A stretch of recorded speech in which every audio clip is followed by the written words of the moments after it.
Family, welcome to another episode of Financial Freedom. I am your host and accompaniment on this journey, Derek Brown. Look, we are getting into part 2 of talking about our future in real estate after the pandemic. We have a wonderful expert here with us, Mrs. Elnora M. Linton. She is literally one of the greatest real estate agents of all time. Okay, I'm just saying, but no, she's seriously though. She's great. A wealth of information. She's here with us. She's actually is in GA, where she ranks in the top 20% of 380 agents in the Keller Williams Realty Atlanta Partners in Stockbridge, Georgia. Ladies and gentlemen, please welcome Miss Linton, Mrs. Linton. Sorry. Thank you. Glad to be here. Thank you for staying with us and having an extended conversation with me. So this is going to be good. So you left us on a lot of cliffhangers last episode. So we got into loans, FHA, VA, WNBA, all these loans, and I didn't know what any of it meant, right? And then you got into percentages and what we should have in the bank because I asked you, like I knew what I was talking about. And then so we need to rewind a little bit and kind of go back because you blew my mind with this thing. So you said I could have a 580 and get an FHA loan at 3%, and I was 3.5% down. Even with home buying assistance programs, they want you to have a 640, but you're telling me less than that, I can still get a loan. So what's the optimal place for us to be in if we're trying to get a loan with a low interest rate? Well, what you ideally you would like to have above a 680 credit score, because you're going to get the best rate. And when you get the better rate, then of course, that reduces the amount of your monthly payment. That saves you a lot of money. An FHA loan is 3.5% down. It is a government-backed loan. But the thing with an FHA loan, you will have to pay the mortgage insurance throughout the life of the loan. So unless you actually refinance it and switch loan products, or unless you sell the house or pay it off, that you will have that mortgage insurance. Okay. So let me ask you this. I don't know any better. Is there a penalty for paying off your mortgage, or is it not a good idea? Like I've heard a bevy of information that says don't pay off your mortgage, don't pay off your house, pay off your house. Which is which here? Well, there is in most cases, no, there is no prepayment penalty. But if you're going to pay more than your monthly mortgage payment, what I recommend is that you pay that towards the principal only. And that will save you in interest. So that's, and we recommend that people pay, try to pay one extra payment per year, and which will save you thousands of dollars. That is towards the principal only. Another easy way of doing it, rather than, pulling out that lump sum, some people like to do that at tax time. They say, well, I'll do it at tax time. And tax time comes around, they get that refund, and then, they already spent that on something else. They're ready to go on vacation, all of that stuff. I'm buying a Jaguar next year. Y'all ain't heard me. Well, don't do it before you buy a house. Buy your house first. I'll be sleeping in my back seat. Look, then I'll be able to live in there anywhere I want. Okay, so speaking of which, we had some good stuff come up in between shows. Let me ask you this: how big a deal is location when it comes to buying my house, my condo, whatever it is? How big is that? How big a deal is that? That is a big deal. Because what other homes in your area are selling for will directly affect what your house sells for. So, because an appraiser looks at what has sold in your neighborhood, and they compare your square footage and the condition of the home and all of those things to what has already sold. And Okay. so if the houses in your neighborhood are not doing well, and you've got the biggest and baddest house in the neighborhood, it could affect your house. Or if So even just if in my on house, a regular basis, it affects it. What's happening, how well the neighborhood is maintained, and all of that stuff affects the value of your home. so even if my house is pristine, grass just green, just chilling, just perfect, all the blades just waving hello when I walk past, everything is great.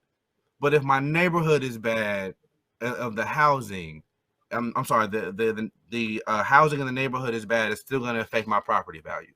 If Fred Sanford is across the street, that's gonna affect you. What is that going to affect my loan? If I move in, if I'm looking at moving into a place, and let's say I want to buy a home here, and maybe I'm saying, hey, auntie so and so, you should buy a home here. It's cheap. Is that going to affect my loan if I move into a neighborhood that's not that great? Yes.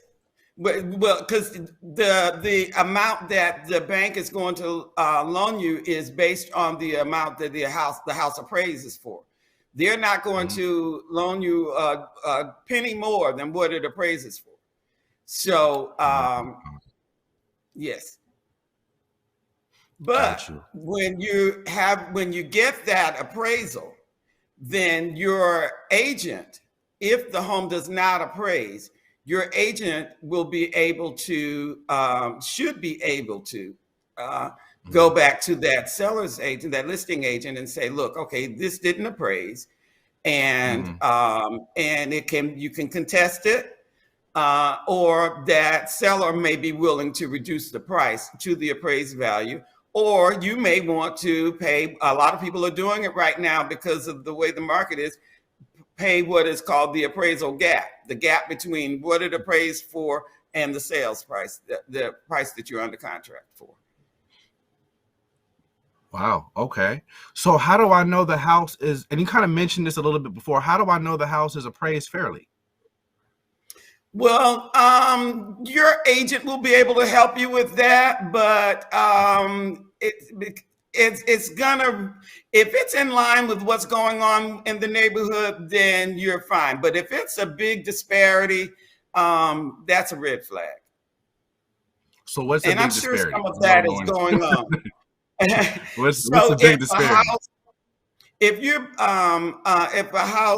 house across the street sold for $250,000, and the house that you're buying, you're under contract for $250,000, and it appraises, and yours is in as good as or better shape than the one across the street, and they come back Mhm. with an appraisal of 225 or 200, then that's a problem.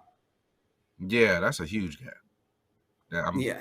I'm not even good at math, and that's a huge gap. Okay. Now So there may be some differences, a few $1,000s here and there, mhm. but if there's a big disparity, then that's a concern.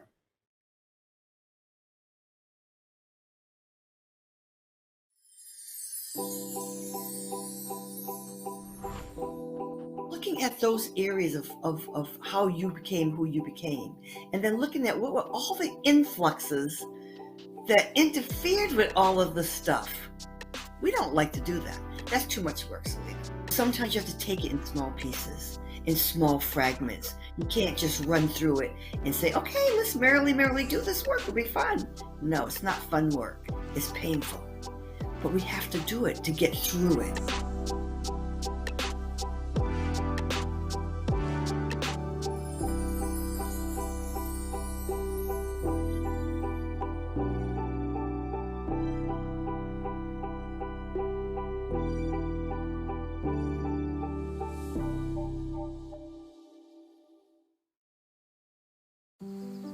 Hey, Dad. I need your help asking Jessica to prom. Of course. Love is like the ocean. You have to tread the Oh, waters. Dad. That's not the kind of help I needed. Hey, Jessica. Will you go to prom with me? Yes. You don't have to be perfect to be a perfect parent. thousands of teens in foster care can't wait to share their first with you.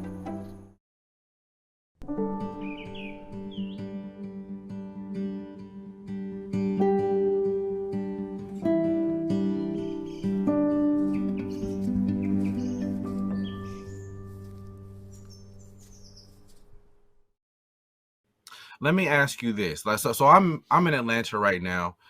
You're a Macon, Georgia native, from what I know of. Yes, Mactown. Yes. So you do work all over Metro Atlanta. So like the West End. I moved into the West End actually in 2006 when I first moved down to Atlanta. I came out here for school. It was a very different place then. It was a very different place than it is now, right?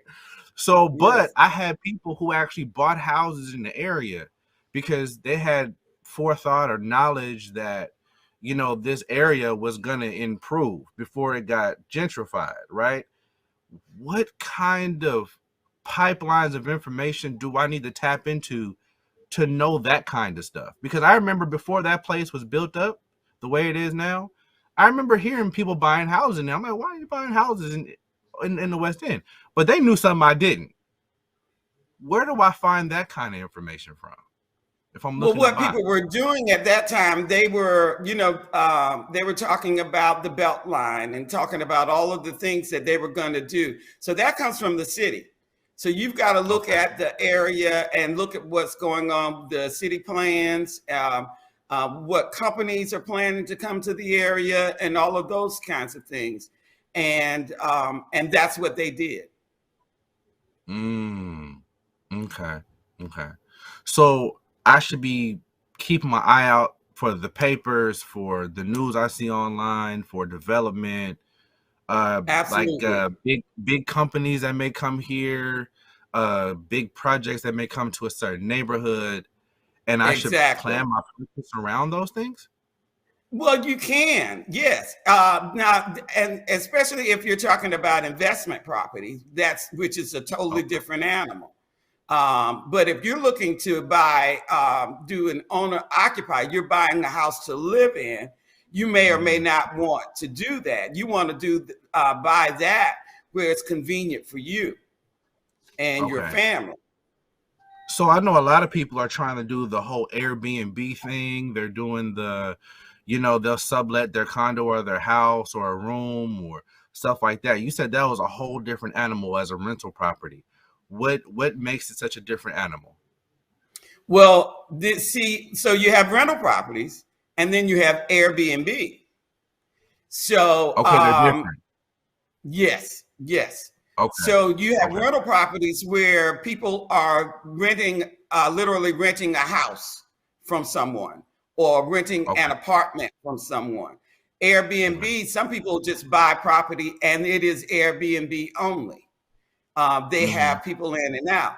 The thing about that is you have to be really careful with both of them because before you purchase that property, because homeowners associations are starting to crack down on Airbnb and on rental properties because in order to maintain the value of the other homes, the owner occupied homes in the neighborhood.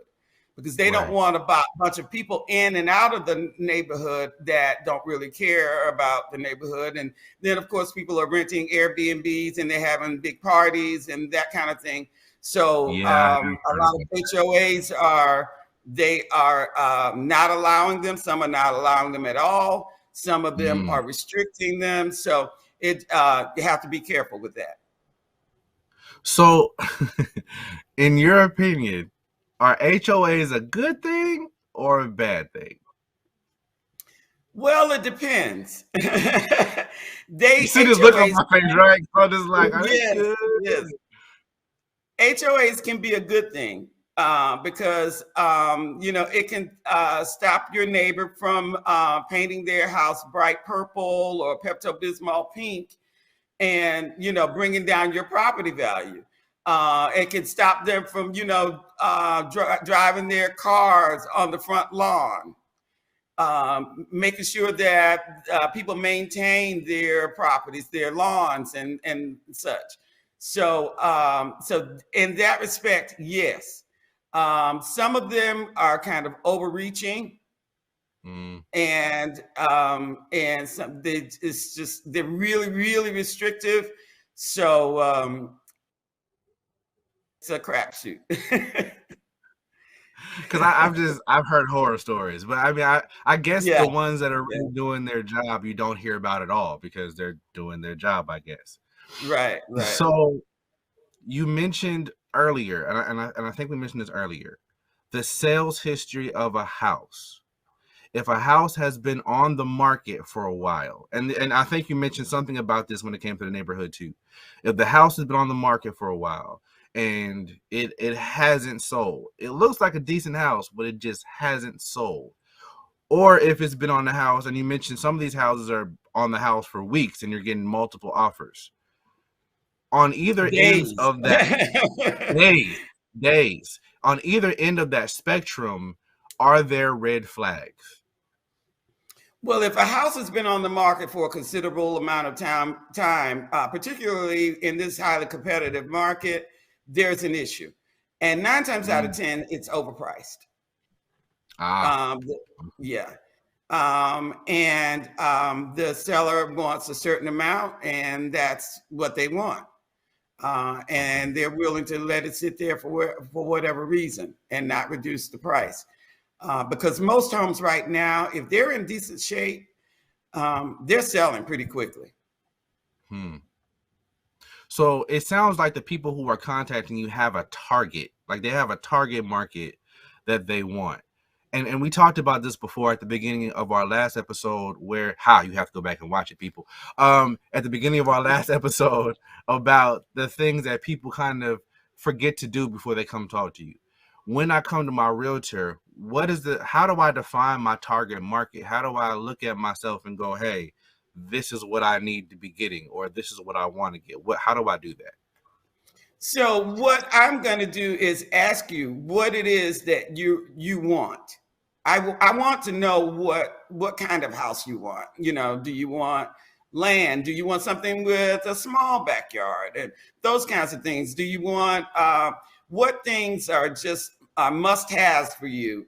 Do you need a bedroom on the main floor? You know, for aging parents that may come to visit and those kinds of things. Mm-hmm. So I'm going to ask you those questions, and then I'm going to try to match you as close as I possibly can with a house that has as many of those things as possible. Okay. As a realtor, right, who's seen thousands of houses sold, are there any primary staples of a house that maybe an amateur first-time home buyer like myself would not know to look for that's going to help my household value? Because you know more than I do when it comes to this type of thing. Like if I say to you, oh, well, I want this, but you know this thing over here doesn't help at all with the home.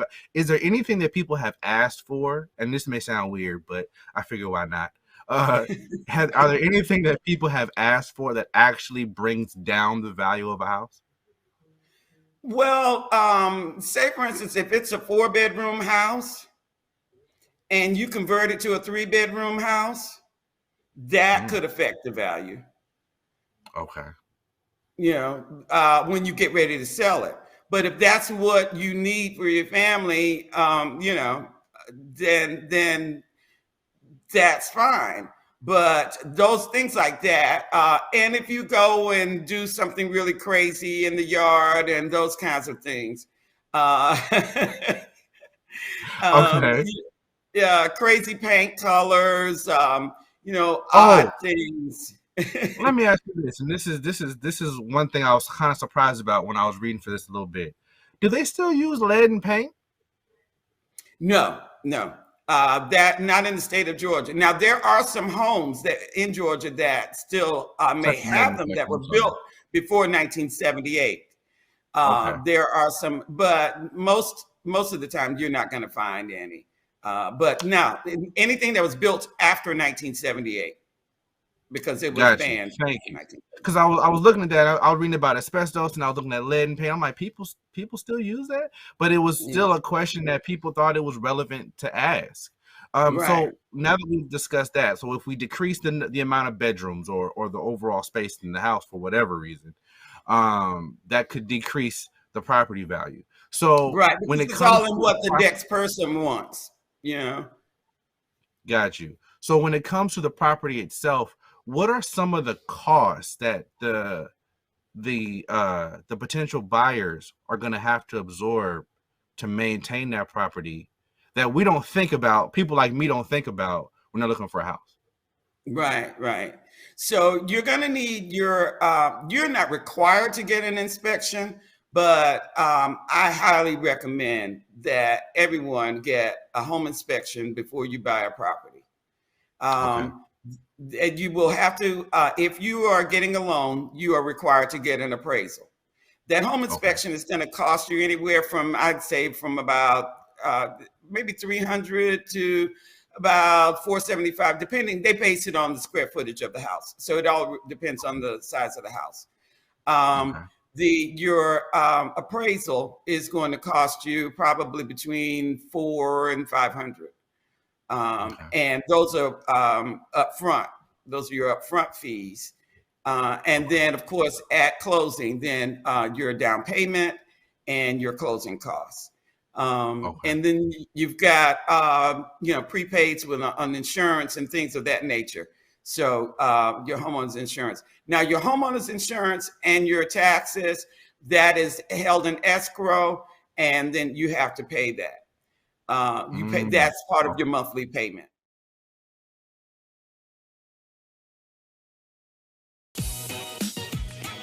What's up, y'all? It's your boy Jermaine Dolly, Mr. Hello Dolly himself, and guess what? You're tuned in to Tea and Worship with my homies, Mignon and Corey. Keep it out, y'all.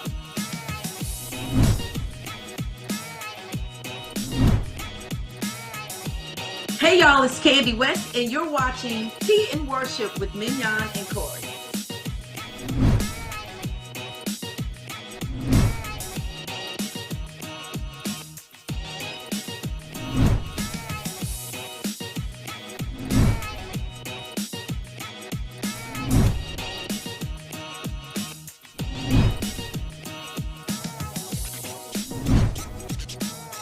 It's your boy James Fortune, and you are watching my favorite news show, Tea and Worship, with my sis Mignon and Corey.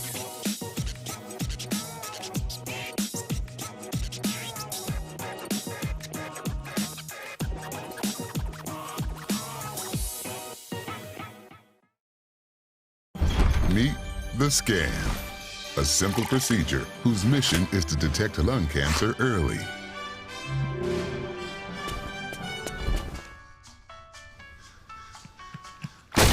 I'm here to save you. But I feel fine. That's great, but you may still be at high risk for lung cancer. Oh man, that's a new fence. If you smoke, early detection could save your life. Learn more at savedbythescan.org.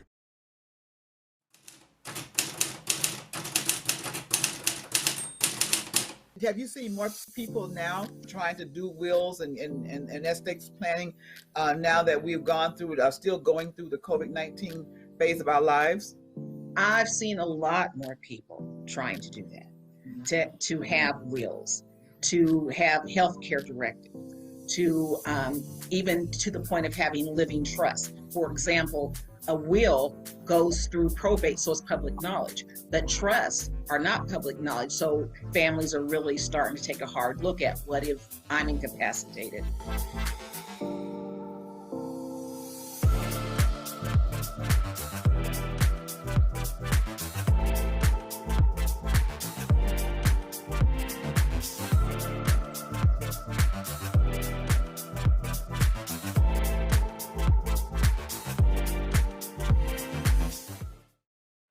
One thing you mentioned, and I've heard this before, and this seems to be the common consensus, but I've heard a debate on both sides about whether or not, with all those fees you just mentioned, right? Those are just kind of coming in the door. But when it gets down into it, people who are paying more in rent than some people are paying in mortgage. And you even mentioned, even with homeowners insurance and certain maintenance issues, people are still paying less in their mortgage. Would you argue that buying a house juxtaposed with buying a condo, or ultimately, if let's say I just wasn't comfortable, I wasn't sure if a condo or a house was better off for me. And I cited a reason. I said, well, condos may not require as much maintenance as a house does. Would I have any validity in that, or would it be still true that a standalone house would be better investment? Well, a condo may not require as much maintenance, but you're going to pay for it because you got a monthly maintenance fee with that condo. So it all depends on how much that fee is. And that can affect how much loan you qualify for as well. Okay. See, I never even knew that there was a maintenance fee associated with a condo. So hold on. So what are the other fees? Are the fees to get into a condo the same as to get into a house? No, they're very different. Very different, because see, in the with the condo, you have to pay for all of those common areas in that with that condo. The roof still has to be maintained. The exterior of the condo has to be maintained. The gym that everybody loves. Oh, I want to stay here and I can go downstairs and go to the gym, and all of that stuff. So you have to pay for that. The hallways. The landscaping and all of that stuff. So those fees, so it really depends on that condo association or townhome association that they determine what that fee is. And some of them can be really expensive. And if it's gated, that security gate to get in. And so, it can be really expensive. Vary from, oh gosh, a few $100s a year to a few $1,000s a year. Ain't that nice? So would you go with a if you had to choose house, fully laid out condo, same amount of space, you would go with the house? Well, I'm a country girl, so and I would rather not have anybody, and I've done that, been there, done that. I lived in New York City for a while, and okay, yeah, and so I knew then that was not for me. I don't necessarily like having that many people near me. So so it's really a personal decision. Got you. Where in there, right? It's a personal decision, but it's also a financial one. Absolutely. Where in there does my personal decision hit my finances and go, okay, well, I want this, but this is what I can afford? Where should my personal hit my financial? When you talk to that mortgage lender. When you talk to them, they tell you broke. That's what. Go ahead, finish. I'm sorry, Mr. Lee. Go ahead. When you talk to that mortgage lender and you look at your bank account and says, okay, this is what I want, but this is what I can afford. And then we try to find your happy medium. Got you. So it's about being able to find a happy medium. Let me ask you this, because I've known people who are looking for houses and they're often afraid to actually tell the person all they want, right? So I heard you say more than once, tell me what you want and I'll try and get as close to that as possible. I am heavily a needs person. I guess I'm a stereotypical guy in that regard. I just need what I need. I don't need a whole bunch of what I want. I just need what I need. But I should come to you and I should tell you, this is what I want. And, if you can sprinkle in a little bit of what I need, and fine. But I should give you my dream house. Or if I say, hey, I want to do a rental property, I should lay that out for you and let you do your job. Absolutely. Because, and then I'm going to tell you if it's realistic or not. Okay. I'm going to show you what is available in your price range. And so then we have a choice, we either up it or we do what we have to do. But sometimes people are not realistic in what they think they can get for that amount of money. Okay. And then sometimes, a lot of times, people think that they don't qualify for as much as they do. They qualify for a lot more than they think they do. So if you so let me ask this question then. If I qualify for more than I thought I did, where should I draw the cap? Because I'm guessing I shouldn't go right up to the limit. I should stop at a place that will allow me to comfortably deal with whatever costs come associated with this, correct? Absolutely. You want to look at your budget and your lifestyle and the things that you want to do. The way, if you're a homebody and you don't really like to go out to eat a lot and travel a lot and all of that stuff, so you may want to put more money into your house. But somebody that is out and about and likes to travel and all this, you want to consider your budget. And the kind of your lifestyle and the things that you want to do.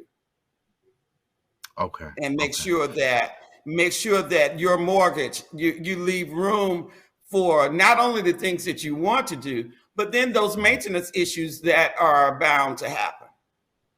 Because there's always something that needs to be done in a house. One more question, and I think we're going to be running out of time on that. What does the material that the house is made of, or apartment is made of, or condo is made of, does that impact the price of the house? The reason I ask is because in this pandemic, so many people are on Wi-Fi. So many people are using virtual services. And I've had more than one conversation with somebody who goes, I have no reception in my house. None whatsoever. Yes. Do you find that as your people are looking for houses, that's a huge thing for them right now, especially with all the houses being stacked up?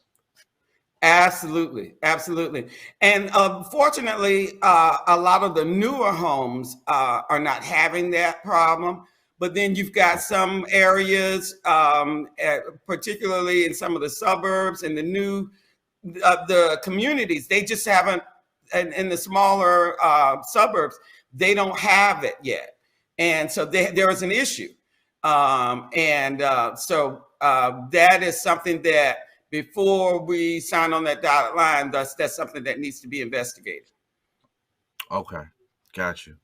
Thank you so much for your time, Mrs. Linton. You're welcome. I'm going to come looking for you myself because I may have questions as I go. Please do. But tell us where we can find you at if we got questions. And we love this some Mrs. Linton, so we trying to come ask some more questions. So where do we find you at?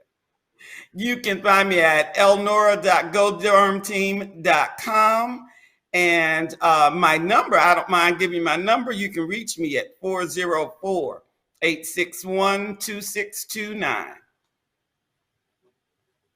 That's 404-861-2629. That's correct. Well, all of our viewers have it, including me, because I do not mind asking questions to I'm blue in the face. So thank you so much for your time. I know your time is valuable, so thank you so much for being here. You're welcome. Ladies and gentlemen, this has been Mrs. Elnora M. Linton, our real estate professional and expert. Thank you for joining us this evening or today on Financial Freedom. As always, please be safe out there. It was a pleasure having you. Be well.